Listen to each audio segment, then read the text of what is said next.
I'm Alex Clark, and today we will be talking about the mystery of life. We won't be breaking it down into little science pieces.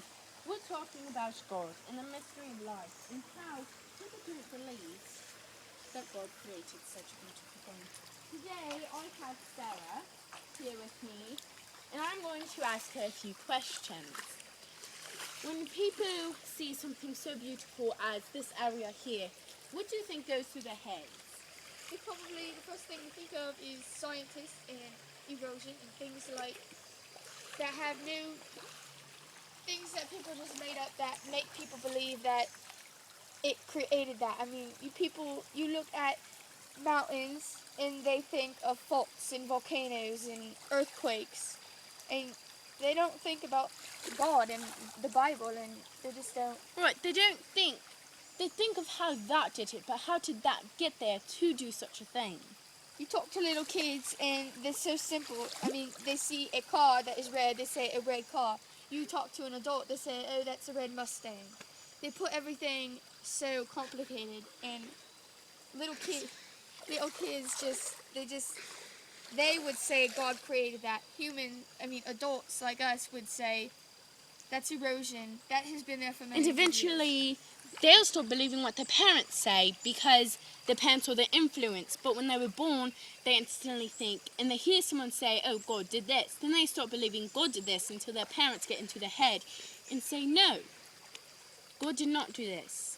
This did this, and that did this, and it's not true, and it's not right. You look at the Bible and people don't believe in the Bible, and it says, I quote, this is how I saw it. It's not lying to you. It's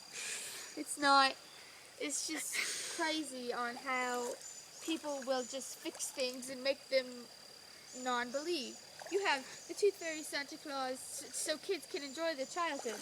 But when they turn 10, 12, into the teenager, and They take it all away. they take it away, and the Tooth Fairy disappears, and the Santa Claus is gone, and it becomes a red Ferrari or a Mustang, not a red car.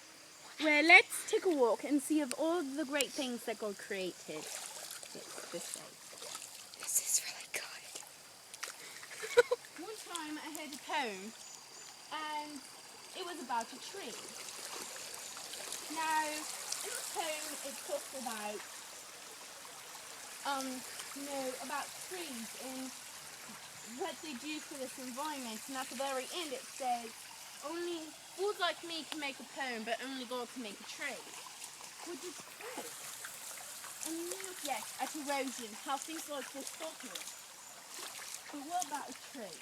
That is not man-made, that is not science-made, it is God-made. A tree didn't appear because of an erosion, or a tree didn't appear because of a volcano. No, a tree is here because of God.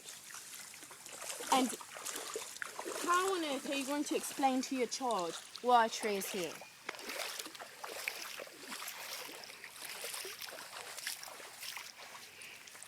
Do you have any other questions for I me? did just actually ask you questions.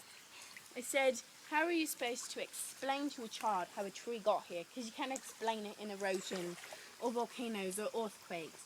Those are destroyed trees.